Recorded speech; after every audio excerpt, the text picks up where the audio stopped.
আল্লাহ তাআলা কিয়ামতের কঠিন ময়দানে যেদিন স্বামী স্ত্রীকে চিনবে না, স্ত্রী স্বামীকে দেখে পালিয়ে যাবে, বন্ধু বন্ধুরে চিনবে না, পীর সাহেব মুরিদরে চিনবে না, মুরিদ পীর সাহেবরে চিনবে না, দলের কর্মী তার নেতারে চিনবে না, নেতা তার কর্মীরে চিনবে না, বন্ধু বন্ধুরে দেখে পালাবে। এই কঠিন মুহূর্তে সূর্যটা মাথার কাছে চলে আসবে, জমিনটা তামার জমিন হবে, আজকের জমিনের মতো নয়।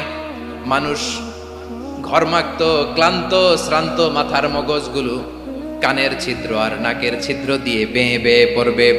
বিশ্বনবী ফরমান, ময়দানে 7 শ্রেণীর ব্যক্তিকে রব্বুল আলামিন তার আরশের নিচে ছায়া দিবেন।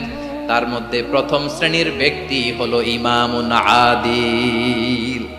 ইমামুন আদিল, ন্যায়পরায়ণ শাসক,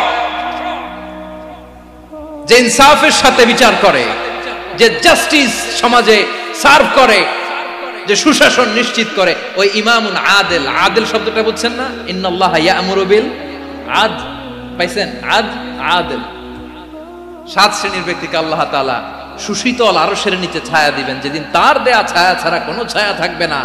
এর প্রথম হচ্ছে ইমামুন আদিল, ন্যায়পরায়ণ শাসক। চিল্লায় বলেন সুবহানাল্লাহ। যারা ন্যায়পরায়ণ হিসেবে আল্লাহর সামনে দাঁড়াবে কিয়ামতের দিন, রব্বুল আলামিন তার আরশের ডান দিকে ওই ন্যায়পরায়ণ লোকদের জন্য আরশের ডান দিকে একটা নূরের মিম্বারে তাদেরকে বসার সুযোগ করে দিবে।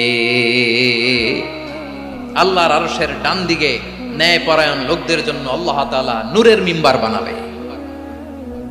4টেখানে কথা মনে করেছেন? আল আদাল, জাস্টিস। ইন্নাল্লাহা ইয়া'মুরু বিল আদল। আল্লাহ তাআলা এই আদালতের নির্দেশনা দেয়, সুবিচার, সুশাসন। প্রিয় ভাইয়েরা, এটা আমরা বাংলাদেশে চাই কি চাই না? এই যে অরাজকতা, এই যে অন্যায়, এই যে জুলুম, এই যে ইনকনসিস্টেন্সি সমাজের অসঙ্গতি, এর প্রধান কারণ জাস্টিস নাই, সুবিচার নাই, সুশাসন নাই। শেষবারের মতো আওয়াজ করে বলেন তো, আমরা বাংলাদেশে আদল চাই কি চাই না? তাহলে প্রথম নির্দেশনা শেষ, আল্লাহ তাআলা তোমাদেরকে আদলের আদেশ দেন। এরপরে আল্লাহ বললেন, আমি তোমাদেরকে ইহসানের আদেশ দেই। ইন্নাল্লাহা ইয়া'মুরু বিল আদলি ওয়াল ইহসান।